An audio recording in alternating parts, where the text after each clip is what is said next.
여러분 안녕하세요. 핫설입니다. 이번 시간에는 그러니까 이번 생에는 결혼을 포기해야 할 것 같은 그런 남자 한 분 데리고 왔어요. 귀한 아들내미. 봅시다. 제목. 저는 위로 누나가 6명 있는 세상에서 제일 귀한 막내 아들입니다. 그런데 고작 이걸 이유로 파혼이라니. 이게 말이 됩니까 이게? 원제. 누나가 6명이라고 여친 집에서 반대를 합니다. 격렬하게.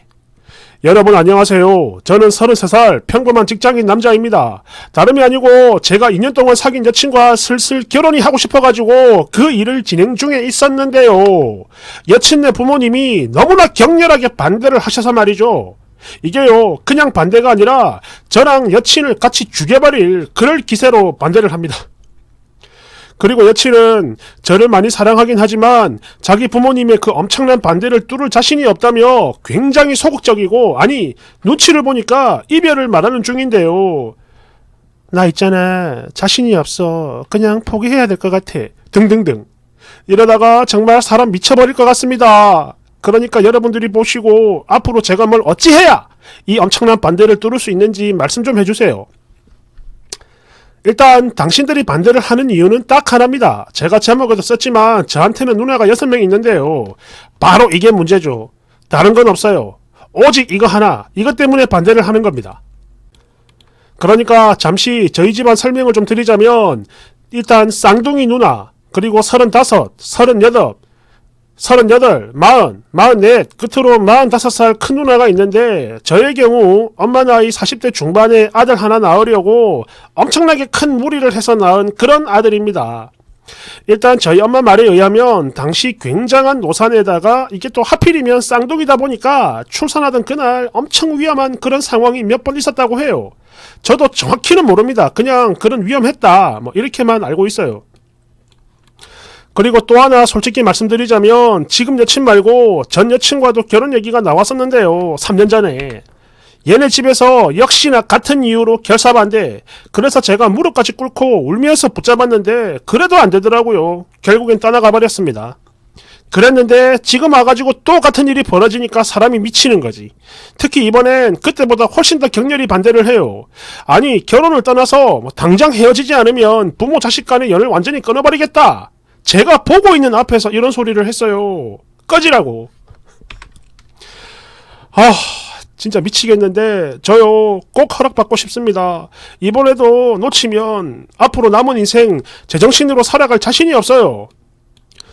일단 이 문제에 대해 저희 누나들한테 얘기를 하니까 전부 다 하나같이 저희들에게 참견이나 시누이 짓 할 생각 절대로 없고 물론 이건 저희 엄마도 마찬가지인 게 시어머니 짓 할 생각이 단 1도 없다고 하십니다. 특히 엄마의 경우 옛날에 시집와서 딸만 낳는다고 저희 할머니랑 할아버지한테 시집살이 호되게 당해서 그걸 잘 안다며 당신은 그런 실수 절대로 안 할 거라고 하시거든요. 그래서 이 모든 걸 여친을 통해 다 전해봤는데 그런데도 아무 소용이 없어요. 믿을 수가 없다며 결사반대합니다. 아니 도대체 이걸 어찌해야 뚫을 수 있는지 제가 어떤 모습을 보여드려야 설득이 되는 건지 제발 좀 알려주세요. 꼭 부탁드립니다. 농담 아니고 자꾸 이러다가는 여친 입에서 헤어지자 라는 말이 나올 것 같은데 하루하루 폭탄을 안고 살아가는 기분이에요. 이거 진짜 안됩니다. 여러분 제발 저 좀 살려주세요. 제발. 뒤에 더 있습니다. 댓글 1번. 고작 아들 하나 낳으려고 딸들 줄줄이 낳고 또 그 나이에 엄청난 위험까지 감수하면서 낳은 귀한 아들내미인데 그런 아들내미한테 참견 없고 시자질을 할 생각이 없다. 지랄? 걔도 안 믿어 헛소리를 하고 있네. 2번. 쓰니는 절대 결혼 같은 걸 할 수 없다는 거 본인 스스로도 잘 알고 있잖아요. 안 그래요? 전 여친과 현 여친 이런 집안에 이런 남자랑 사귀는 여자라도 있었다는 걸로 님은 이미 받을 복은 다 받았다라고 생각을 하고 사세요. 그냥. 만약 내 딸내미가 이런 남자를 데려온다면 제가 할 수 있는 최대한의 미친 짓을 다 해서라도 무조건 막을 겁니다. 눈앞에서 자살쇼라도 할 거라고. 죽어버릴 거라고. 3번. 에휴, 네가 아무리 그래도 누나가 6명인 남자한테는 절대 안 가. 아무도. 4번. 그냥 포기하고 나중에 매매혼 해야 될 것 같네요. 제 친구도 시누이만 4명 있는, 아니 4이었는데 그것들 때문에 결국 이혼했어요.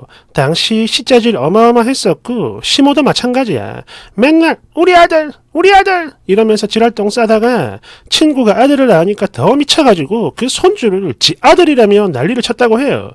여하튼 지금 써니가 하는 말 동네 똥개도 안 믿으니까. 그러니까 그냥 깔끔하게 포기하고 매매혼이나 알아봐요. 5번. 저기요, 쓰니는 절대 평범한 남자가 아닙니다. 엄마가 아들 하나 낳으려고 당신 목숨까지 걸고 딸을 6이나 낳고 또 낳은 게 바로 당신이라고요. 절대 평범하지 않을 뿐더러 시집살이가 없을 거라는 말, 이 역시 마찬가지. 절대 못 믿죠. 누가 믿어요? 진짜 이거 안 봐도 뻔해. 귀한 우리 아들 이러면서 며느리를 아들 수발드는 종년쯤으로 대하겠죠. 그러니까 이번 생은 결혼 포기하세요. 그게 덕을 쌓는 겁니다. 괜히 엄한 여자 고생시키다가 이혼녀 만들지 말고 평생 너 혼자 살아라 이 말입니다. 6번. 각서를 쓰고 그거 공증받아서 설득해보세요. 자식은 아들, 딸 구분 없이 무조건 한 명만 낳는다. 친가 방문은 연 몇 회로 한정한다. 추석, 설 이런 명절 때는 몇 시에 친가에 도착, 또 몇 시에 처가에 도착하겠다. 안부 전화는 월 몇 회로 한정한다 등등등. 이런 식으로 완전 하나하나 모든 걸 구체적이게 말이죠. 물론 이렇게 해도 뭐 그게 될지는 미지수지만 여기서 중요한 건 님 위치가 이렇다는 겁니다. 이런 정도의 각오조차 없으면 뭐 평생 결혼 못하는 거죠 뭐. 7번. 지금 보니까 이 쓴이 뭔가 단단히 착각을 하고 있는데 님은요 단순히 누나가 6명이라서 그래서 결혼이 안 되는 게 아닙니다. 가산 대비 자녀수가 충분함에도 불구하고 단지 대를 잇기 위해 아들을 낳을 때까지 낳고 또 낳고 이미 장성에 돈을 버는 딸내미들 갈아 넣어서 그 소중한 아들을 키웠겠지요. 노산에 이미 애들을 많이 낳아 망가진 몸임에도 멈추지 않고 아들 낳을 때까지 낳은 그 집에서 그렇게 낳은 아들을 어떻게 키웠을지 정도는 봄이면 꽃이 피고 겨울이면 눈이 오는 것과 비슷할 정도로 너무나 손쉽게 짐작이 갑니다. 아니라고 하지 마세요. 현실이 다 말을 해주니까. 알겠나요? 그런 집에서는 절대로 아니 하늘이 두 쪽이 나도 멀쩡한 사람은 생겨나지 않아요. 그런 만큼 그런 집에 시집을 간 며느리는 전날 그 시모와 마찬가지로 몸이 망가지든 말든 애 낳는 기계로 강제 전락시켜가지고 아들을 낳게 만들겠죠. 물론 이 모든 걸 여친의 부모님들은 꿰뚫어 보신 거고 알겠습니까? 당신은요 결혼을 못하는 게 아니라 절대 해서는 안 될 사람인 겁니다. 혼자 살다가 죽으세요. 8번. 처음에는 주작이 아닐까 했는데 중간에 누나 나열하는 부분에서 진짜구나라는 걸 느꼈어요. 보통 사람들은 자기 가족들을 소개할 때 위에서 아래로 설명하는 게 일반적인데 이 새끼 봐봐. 아래에서부터 위로 올라가. 즉 자기 중심적인 거죠. 그리고 이게 왜 문제냐? 어떤 연구 자료에 의하면 극심한 가부장에서 자란 막내 아들들이 자기 형제 자매들 이야기할 때 늘 저렇게 숫자를 센다고 해요. 나이 순 말고 본인을 중심으로 말이죠. 대댓글 헐 그러고 보니 그러네. 나 완전 소름 돋았어. 달달달달달. 2번. 저도 그 부분을 보고 뭐야 왜 저렇게 세? 했는데 그런 이유였구나. 와 대박이다 진짜. 3번. 진짜 나이 거꾸로 세는 거 완전 충격이네요. 그러니까 결국 이 새끼도 지밖에 모르는 놈이다 이거 아니야. 9번. 와, 엄마가 무리를 해서 지를 낳았대. 진짜 그동안 어찌 자랐을지 안 봐도 뻔히 다 보인다. 아래는 이 남자의 여친으로 추정되는 쓰니의 글인데요. 뭐 아닐 수도 있습니다. 그런데 시기가 비슷하고 내용이 비슷해요. 그러니까 설상 아니라 하더라도 그냥 같은 선상에서 봐도 무방할 것 같아가지고 가져왔어요. 원제, 누나 6명인 남친과의 결혼 고민. 최대한 짧게 쓰겠습니다. 남친이 있는데요. 제목처럼 누나가 6명이에요. 사실 저도 처음엔 전혀 모르고 있다가 연애 초기 인스타에 여자 댓글이 너무 많더라고요. 그래서 야 이게 다 뭐야? 라며 싸우던 중에 알게 된 거죠. 전부 다 누나라고 하더라고요. 그래서 야 그게 말이 되냐? 솔직히 불어 라고 했더니 결국엔 가족관계 증명서까지 떼가지고 보여주더라고. 전부 다 누나가 맞습니다. 6명. 솔직히 깜짝 놀라긴 했는데 당시에는 뭐 우리가 결혼을 할 것도 아니고 또 그 누나들 대부분이 결혼하고 또 타지에서 취직생활 하는 중이라 얼굴 볼 일은 없겠다 싶어 대수롭지 않게 여겼습니다마는 그렇게 아무 생각 없이 하루하루 지내다 보니까 어느덧 2년이라는 시간이 지나버렸고 또 정신을 차리고 보니까 서로 자연스럽게 결혼 이야기를 하고 있더라고요, 우리가. 그러다 번뜩 아 맞다, 얘 누나 6명인데 이런 생각이 훅 들어오는 거예요. 일단 그 누나분들을 아직까지는 직접 본 적은 없고요. 가끔 인스타에 댓글 달리는 걸로 소통이라고 해야 되나? 막 그런 정도의 대화는 해본 적이 있습니다. 물론 그리고 부모님은 딱 한 번 배웠었는데요. 연세가 좀 많다는 것 빼고 특별한 느낌은 없었어요. 제가 뭐 잘 몰라서 그런 걸 수도 있겠지만 일단 눈으로 보기에는 평범해 보였습니다. 여하튼 결혼 얘기가 나오고 뭔가 알 수 없는 두려움에 일단 급한 마음에 저희 부모님한테 처음으로 이런 사정을 알렸는데요. 역시나 난리가 납니다. 거기 가면 바로 죽는데요. 운이 좋아 살아도 이혼녀 확정이라고 합니다. 근데 이거는 제 생각도 비슷하거든요. 물론 그분들이 그런 사람들이 아닐 수도 있겠지만 그게 아닌 경우보다 맞는 경우가 많은 게 현실이니까. 여하튼 지금 저희 남친도 같이 난리를 치는 중인데요. 그런 과정에서 못 볼 꼴도 좀 많이 봤고요. 뭐 헤어지면 죽어버릴 거다. 그 외에 뭐 폭력적인 모습들, 뭐 고함 지르고 물건 부수고. 물론 저를 때린 적은 없어요. 아직은. 여하튼 역시 아닌 건 아닌 게 맞겠죠. 그래서 이대로 그냥 헤어지고 싶은데 그걸 받아들이질 못하니까 도대체 이걸 어찌 해야 하는지 너무 고민돼요. 댓글 1번. 뭐야 그럼? 그 누나들이 인스타에다 그렇게 오지게 댓글을 단다는 거예요?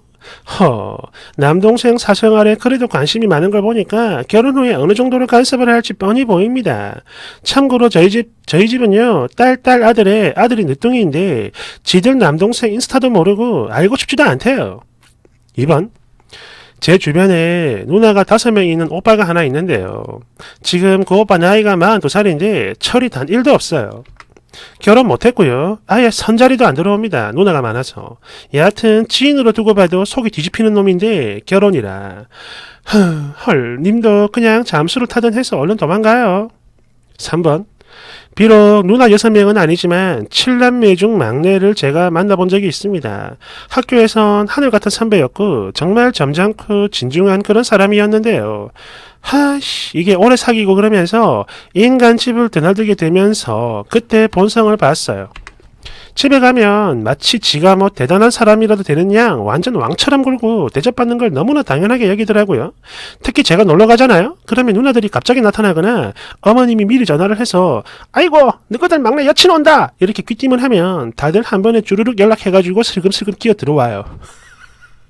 그리고 나서 머리끝부터 발끝까지 입은 옷, 신발, 가방 싹 다 하나하나 다 뜯어보고 또 음식 같은 거 할 때 이래저래 시켜보고 그러다 다른 며느리들이 오면 형제들끼리 흉보면서 아 저거 쫓아내야 되는데 등등등 이런 개 헛소리하고 여하튼 갈 때마다 분위기 개판 쌓였어요. 그러다 우리 결혼하자 이러길래 바로 no 꺼져 라고 했죠. 그리고 이게 벌써 15년 된 일인데요. 지금은 그놈도 장가를 갔대요. 지금 아내분한테 이혼 소송 당하고 있는 중입니다. 저랑 친한 친구가 이 인간 먼 친척이라서 아는 거예요. 아직도 정신을 못 차렸다며 계속 욕을 합니다. 등신 같은 게 평생 저러면서 살 거라며. 여하튼 사람은 말이죠. 자기 가족들 사이에 있으면 본성이 나오는 법이고 또 사람은 절대 안 바뀝니다. 그 폭력적인 모습 그게 진짜라고. 얼른 도망가세요. 그래 뭐 누나가 6명 있다고 해서 무조건 뭐 다 그지 같다 뭐 그런 법이 있는 건 아닙니다. 그런데 제가 늘 얘기하듯이 확률적으로 봤을 때 확률적으로 봤을 때 그지 같은가 좋은가 두 개만 딱 놓고 보면은 어느 쪽으로 기울어질지는 뭐 답이 뻔히 보이죠. 그리고 또 이걸 보고 그러면 저런 남자는 뭐 장가를 못 가라는 거냐 뭐 이러면서 화를 내는 분들이 있습니다. 근데 그런 분들도 자기 딸내미 여기 보내라 그러면 안 보낼 거야. 보낼 수 있다고 보내봐. 감사합니다.